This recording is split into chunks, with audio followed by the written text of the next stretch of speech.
Well, how is this all affecting your family, your children?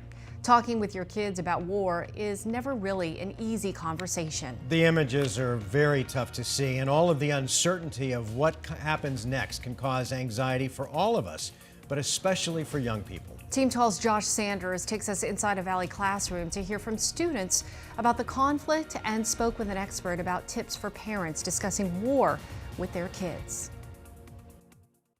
Putin's latest attack on Ukraine was premeditated and totally unprovoked. Inside Mr. Thornton's current issues class at Corona del Sol High in Tempe, We're providing support to the Ukrainians in their fight for freedom. young minds are discussing a war being fought thousands of miles away. So you are of the stance that we should send troops to fight? If it gets to a certain point, Putin does something out of the blue, then maybe a couple of troops, but at the same time, it's not our fight to fight. Want to go right in and cause a full-scale war if that's not necessary. This is the first time these students have faced a war dominating the world stage. I think military action would cause a much bigger conflict. Images of the violent conflict an easy click away, flooding their social media platforms. It's like we have no idea the severity of it, and a lot of the times we just look past and be like, oh, okay, well, it's not us, who cares? I feel like now we're kind of understanding and starting to realize how scary it might potentially be.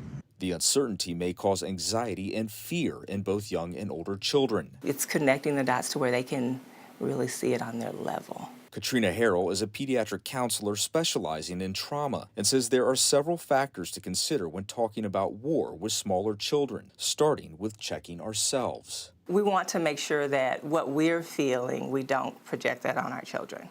Harrell says don't avoid the conversation. I think it's always important to create an open environment so that you can have those healthy conversations with your kids and even ask them about what they're viewing and what they're learning. What do they learn new? She says finding ways to help the Ukrainian people can help lessen a child's anxiety.